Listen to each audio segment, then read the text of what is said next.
राजस्थान के एक छोटे से गांव भैरूगढ़ में रामलाल नाम का एक गरीब किसान रहता था। उसके पास ज्यादा जमीन नहीं थी, न ही बड़ा घर, बस एक छोटी सी झोपड़ी, आधा बीघा खेत, 2 गायें और कुछ देसी मुर्गियां थीं। लेकिन उसके पास जो सबसे बड़ी चीज थी वो थी मेहनत और ईमानदारी। रामलाल हर दिन सुबह 4 बजे उठता। सबसे पहले वो गायों को चारा डालता, फिर मुर्गियों को दाना पानी देता। उसकी गायें दूध देती थीं, जिसे वो साइकिल पर पास के कस्बे में जाकर बेच आता। वहीं उसकी मुर्गियां रोज 15-20 अंडे देती थीं। वो अंडे भी गांव की दुकानों और आसपास के घरों में बेच देता। धीरे धीरे लोग उसकी ताजगी और सफाई से खुश होकर उससे ही अंडे और दूध खरीदने लगे।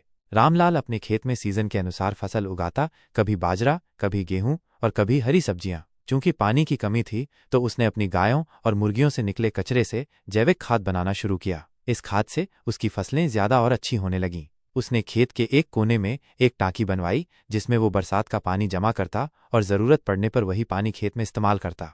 मुर्गी फार्म उसका सबसे बड़ा सहारा बनता जा रहा था। अब वो हर महीने करीब 600 से 800 अंडे बेचकर 3 से 4 हजार रुपए कमा लेता था। दूध और सब्जियों से अलग आमदनी होती थी। धीरे धीरे उसने और मुर्गियां खरीदी और एक छोटा सा पक्का शेड बनवाया जहां मुर्गियां सुरक्षित रहें।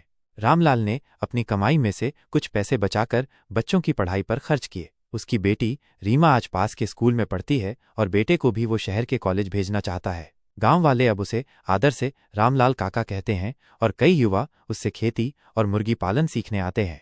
एक दिन जब सरकारी अफसर गांव में दौरे पर आए तो रामलाल का फार्म देखकर हैरान रह गए। उन्होंने उसकी मिसाल सबके सामने रखी कि कैसे एक गरीब किसान बिना किसी मशीन के सिर्फ मेहनत और समझदारी से एक सफल जीवन जी सकता है। रामलाल आज भी वही सादा जीवन जीता है, मिट्टी से जुड़ा, मेहनत से भरा, लेकिन आत्मसम्मान और संतोष से भरपूर।